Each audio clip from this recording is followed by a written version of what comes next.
He's Howard Eibach, a former copywriter and creative director and the author of 2 books on the creative brief. And he's Henry Gomez, an advertising agency strategist with 25 years of experience. And together, we're the Brief Brothers, having an ongoing conversation about creative briefs, briefing, and advertising. We're back, Henry, and I'm almost completely moved to Austin, not quite. And today we have a great topic. Nice 4-poster bed, by the way. Yeah, thanks. I wish this isn't my bedroom. I'm in my dad's bedroom, as a matter of fact. It's kind of a role reversal thing. We have a great topic. We've been on the air for 1 or 2 episodes beyond 6 months. We've made it to the 6-month mark, and we're still here. And I thought, why don't we take a little bit of a look back over what we've talked about in the last 6 months and some of the guests who appeared with us, and ask the question, what have we learned? And maybe the broader question might be is, after all these discussions, do we still believe in the necessity of and the importance of a creative brief? So where would you start in answering that question, Henry? I'll throw it to you to get started. That's an interesting one. Like you said, we had 3 guests. We had Vivek Kuchipotla, who's a consultant, works with agencies and clients to help them get the most out of their advertising work. We had Lance Saunders, formerly the CEO of DDB Canada, and we had Paul Feldwick, a preeminent strategist, and author of 2 books. And interestingly, both Vivek and Paul don't have a lot of fondness for the creative brief, which kind of puts us in an uncomfortable situation because, I'm an agency strategist and you do workshops and write books about the creative brief. So I think if they had their way, we'd be out of business or doing something different. But I push back a little bit on their view, and the reason is, and the reason I think the creative brief ain't going anywhere anytime soon is probably 98 to 99% of agencies and 100% of clients that develop creative work still use some form of brief. It's the intuitive kind of thing to do, is to have some sort of organizing document to not only kick off a project, but to give parameters and to convey information. I mean, at the beginning of a project, there's always information that has to be conveyed. So I think that we can discuss how that brief is written. Some people have the argument, and I think that Vivek's would be, you get the people in a room and you have a conversation, and the brief is the minutes of that meeting, right? Which means the brief doesn't not exist. He can argue all he wants about changing the creative process, but he still ends up with a document. Yes, but he sees it as a memorialization of agreements made in a meeting, as opposed to kind of a linear instruction guide or roadmap that comes first. So, I mean, there's distinctions and there's differences there in approach.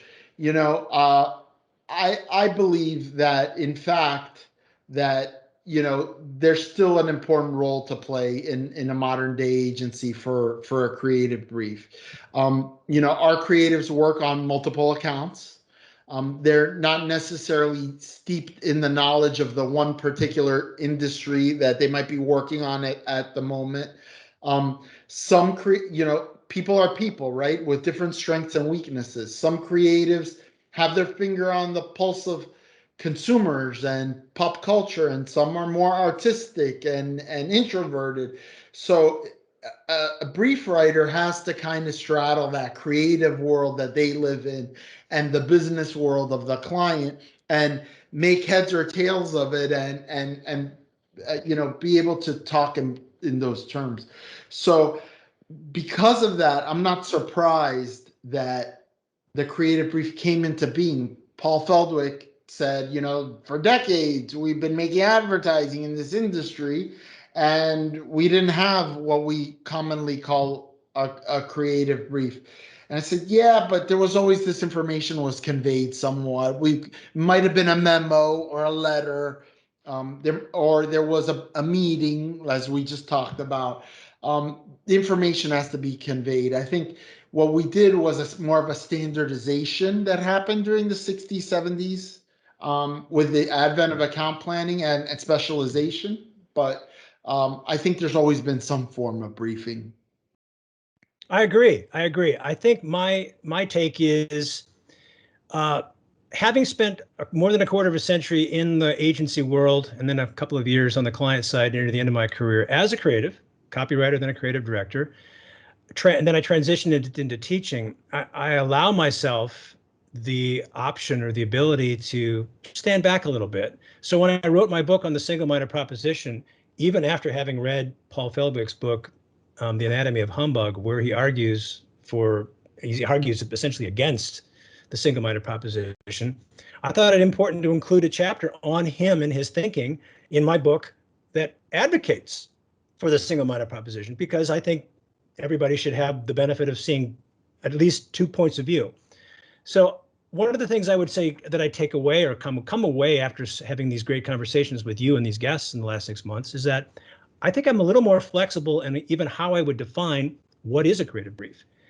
I saw, I follow a number of planners, strategists on LinkedIn, and there was a post just this week from a strategist whose name escapes me, but he advocated for a hand-drawn creative brief. And he had a 30 some odd page PowerPoint to demonstrate how it evolved. And he gave an example what it looked like. Now, he was drawn, but it was still filled with words. It wasn't, it was maybe a little bit beyond stick figure. The point is, it was a different take on what the creative brief could be. I've also heard many strategists, and Lance was one of them, arguing that, hey, use pictures. It's more than just a written document. You can use other things. You can build a whole deck, and I'm sure that you've done that as well. So you add things to it that are beyond simple, words on a page. So I feel more flexible about what can a brief be, what can it look like, how do we arrive at it. Paul argues for a narrative paragraph to describe what the challenge is or the objective is, which is an unconventional form of a brief. So I would say, yeah, I think we absolutely need some kind of starting point, but I'm not wed to any particular specific form that it takes. It needs to work for the agency or the environment or the culture where you work. But it needs to have that singular point of view, I think, to at least get things started. Where things go from there, that's the beauty of creativity. Yeah, I agree with you. And I think so. Let's go back into some of the things you said. I think it's important. Paul said that there were no briefs, for decades, which is true in terms of the brief as we recognize it today. And you mentioned the single-minded proposition. I think technically Rosser Reeves and his unique selling proposition, right, was a form of brief. I think what Paul, and he's not on now to defend himself or to say whether we're right or wrong. I think he has an aversion to the salesmanship model of advertising, which is that this is salesmanship in print. And that advertising can't work on an emotional level or sometimes, or in a fame level, like he outlines in Why Does the Peddler Sing? But if we take the unique selling proposition and Rosser Reeves, we know that some form of a brief existed in the 1950s because Rosser Reeves was talking about and writing about the unique selling proposition.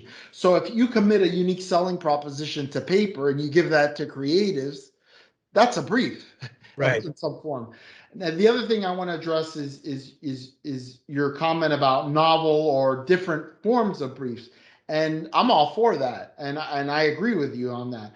I think though, in our roles where we're teaching people, right, and in this podcast where people are asking for information about briefs, it's generally because they've never done it or they're just starting to do it, so it's kind of like anything. You got to walk before you can run. You got to crawl before you can walk. So learn what are the basics of a creative brief. What are the basic elements of a creative brief?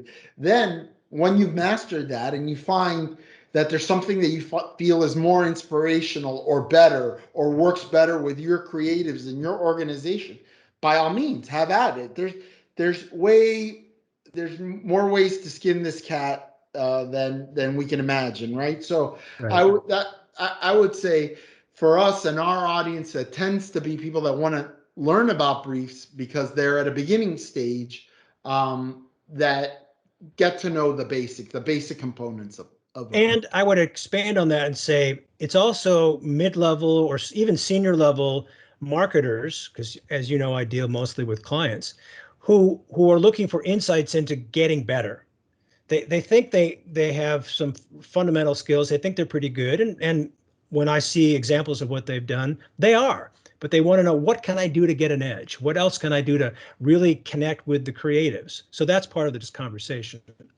I would I would add in the next point that really I think has emerged for me as something important, and it seems so obvious, and I think we have done it, but I want to really point it out, and that is it's a document, yes, but you have to have this conversation around it.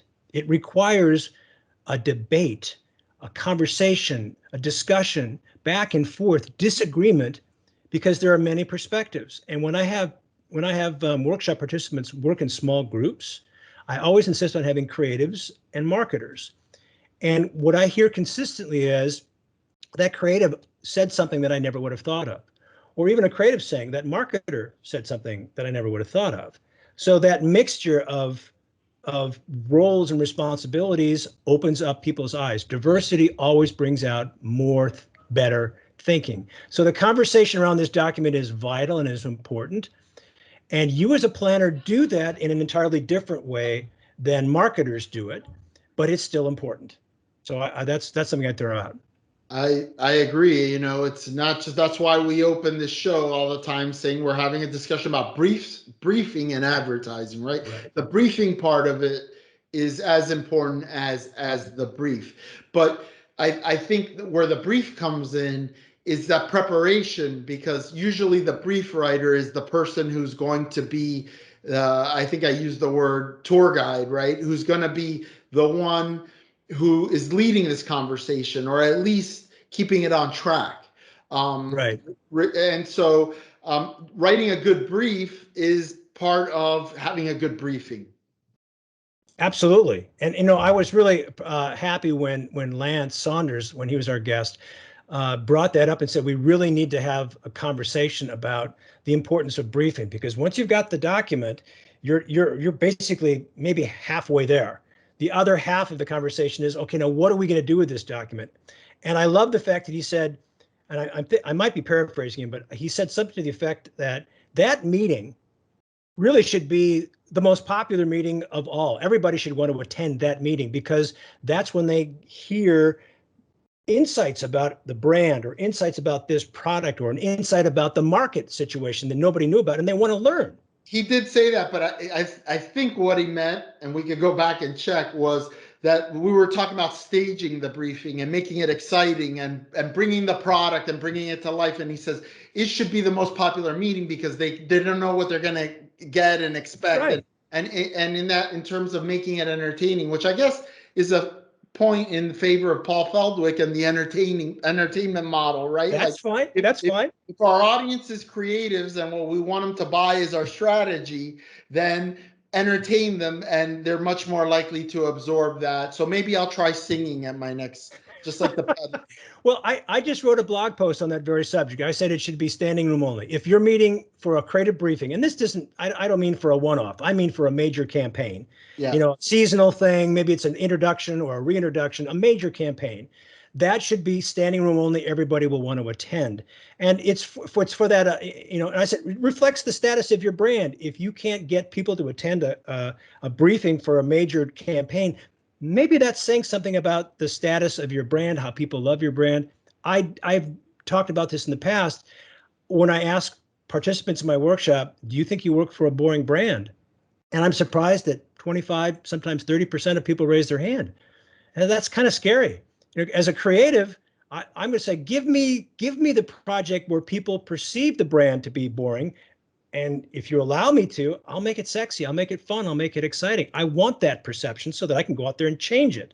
Yeah, I mean, we've talked about Old Spice on this podcast a lot, and I mean that's exactly what the brilliant minds at Wieden and Kennedy did. Was they took a brand that had been around forever, was just collecting dust. They reimagined it and they made it exciting and they made it part of popular culture. And you cannot give credit to any other thing except the advertising, right? Because if there was anything else, The client, give the credit to the client for having the courage to say yes. oh, absolutely, absolutely. The client is ultimately responsible whether the advertising is bad or the advertising is good. Right. Which is why I think when you have an agency review, it's the wrong people getting fired, right? Like it's like, what, who approved this crap? Right, You exactly. know? Pass the buck. Yeah.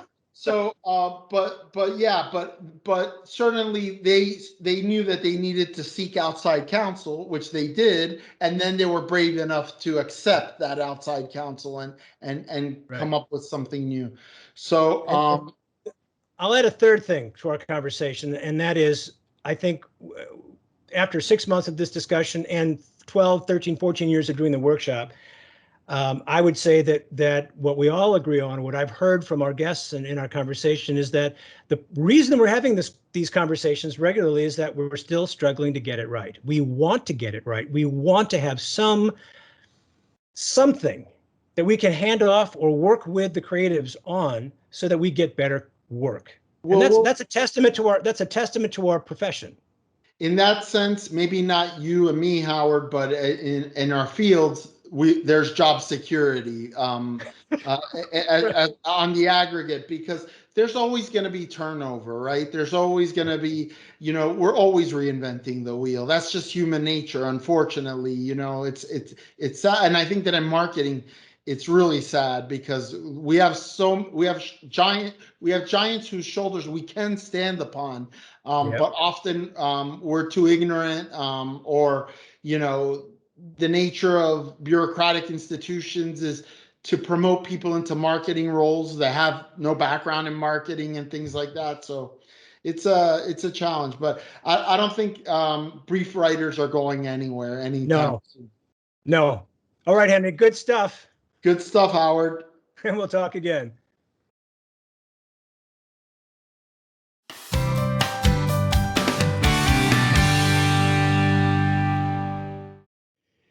All right, Henry, we're going to do a kind of a different creative review today. We're going to go back in time, a little bit of a time travel to the mid 1960s and look at a spot created by Leo Burnett for a product that's no longer allowed to be advertised on American Airways. In Europe and other places it is. It's for Marlboro Cigarettes, and it's in black and white. Let's take a look.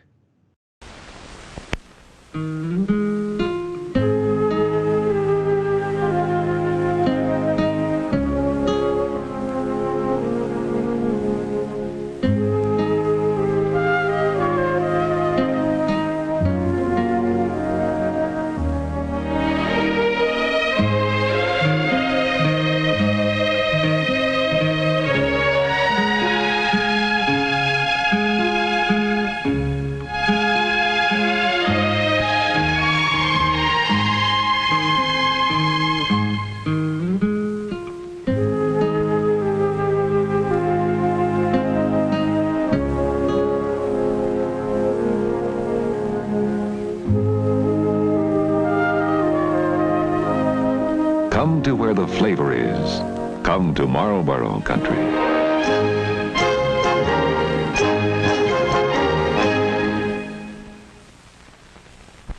Old school, retro, black and white.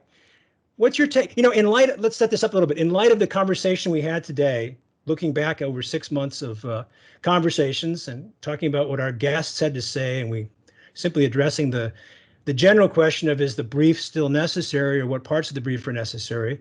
This spot was created at a time where briefs were probably significantly different than what we work with today. I don't think we can argue that we didn't have briefs, but they were different. So in light of that singular observation, what's your take on this spot? One, before we get to the brief part of it, I think that it's important to recognize that cigarette advertising, and in the same way, distilled spirits advertising is largely about brand. It is about creating brand distinctions and feelings about brands that are largely parody products, right? Like, you take a Johnny Walker and you take a Buchanan's, there might be some taste note differences, but they're both 12-year-old blended Scotch whiskeys that are distilled to a certain level of premiumness. Um, the difference is what the brand stands for. And see that Marlboro famously is the one that people, identify with, that cowboy. So regardless of the fact that the product is a very bad product to consume in terms of health, setting that aside, for me, it's always been fascinating because it's almost advertising and branding at its purest, unadulterated, right? And the other thing is that here, unlike those, unique selling proposition, salesmanship model ads that were still very common in that era and had been common, is that Marlboro was really selling a feeling and an emotion.